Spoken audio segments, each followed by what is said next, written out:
What do you find most difficult to digest or reconcile regarding UFOs? Hmm.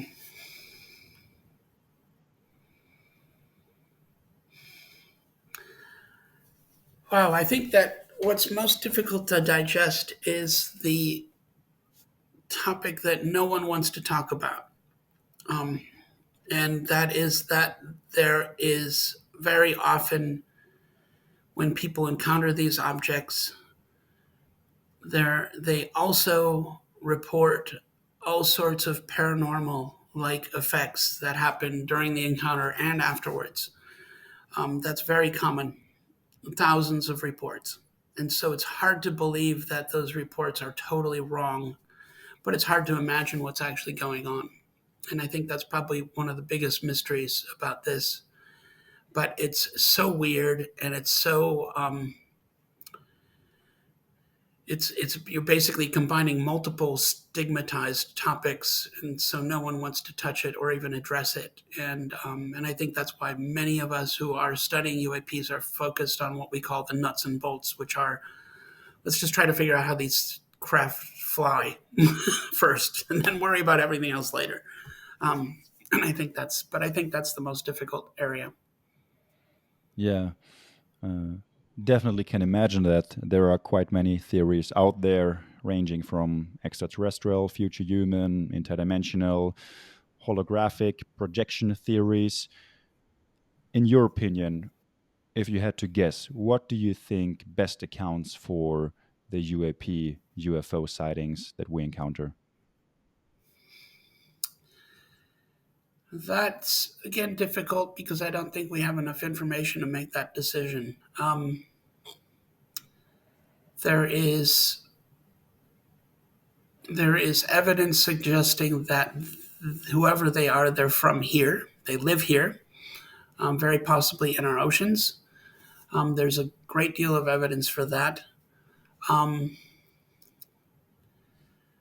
from the reports of encounters, there is some evidence that they might be human, but don't exactly look human. So, or sometimes look too human. It's very mixed and again very strange. So, I don't think we can really say anything about who they are yet. The time traveler option was one of them. I was not a big fan of that because now you're throwing time travel into the whole mix, which is a whole other difficult topic in physics.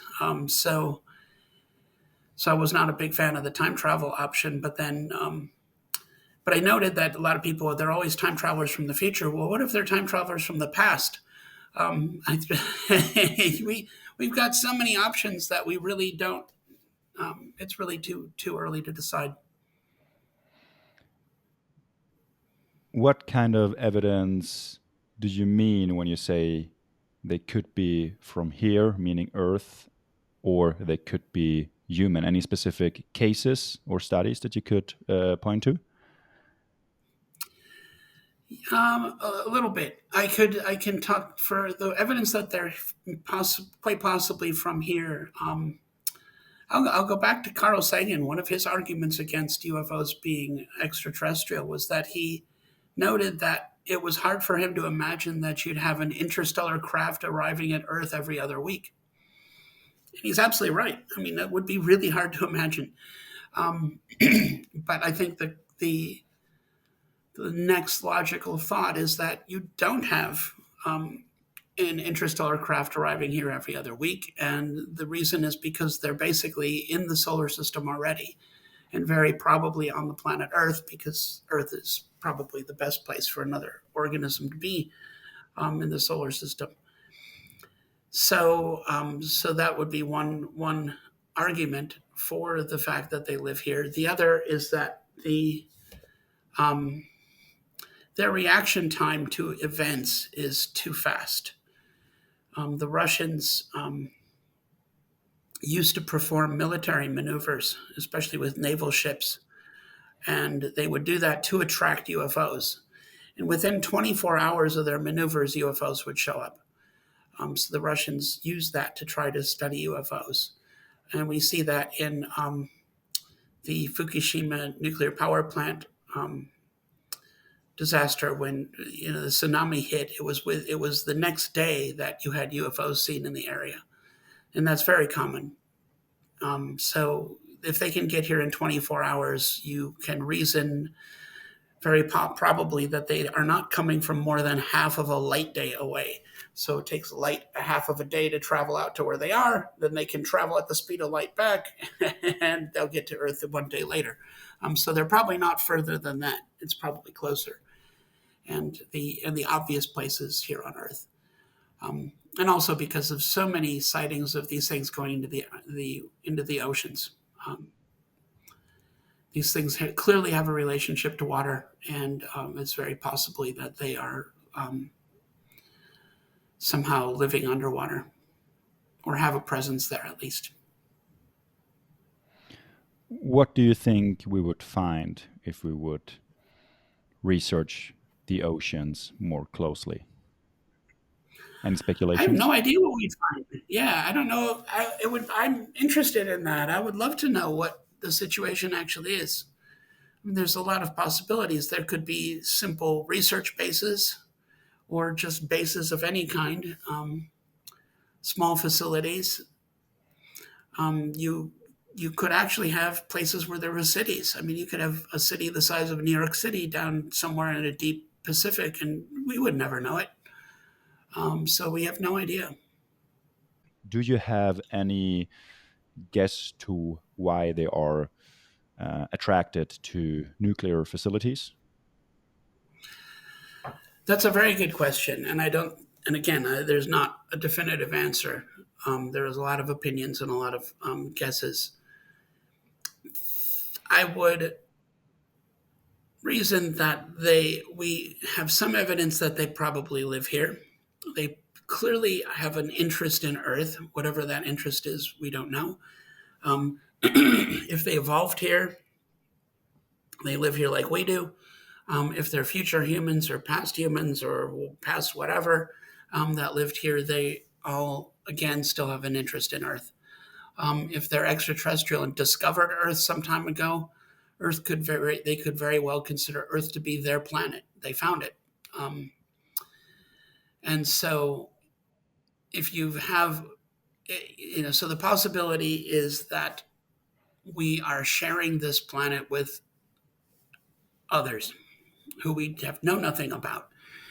And they have a vested interest in this planet. And since the last century, humans have advanced to the point where we are capable of destroying the planet.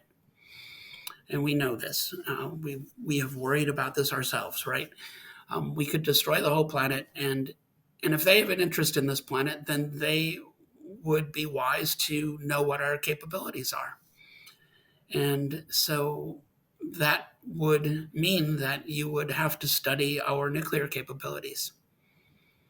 And so, at the very least, could be studying them. We know that they shut down nuclear weapons sometimes when they're flying over them. Is this intentional or not? That's not known. I would argue it's not clear that it's intentional. Excuse me, because when Robert Salas gave his accounts, I think it was Robert Salas, but it was in the press conference with Robert Hastings' press conference from 2010. In one of the interviews, they said that the reasons that they found that the missiles were shut down was a guidance and navigation failure. So the navigation system on the missile shut down, and then the computer shut it down because the missile doesn't know where it is and clearly isn't going to be able to hit it. You can't go from not knowing where you are and then hitting a target. So the computer systems then shut the missiles down because of the guidance and navigation systems failure. Now, how could you get a guidance and navigation systems failure? Well, that could happen if you had somebody flying over the missiles and using a warp bubble that's warping space and time.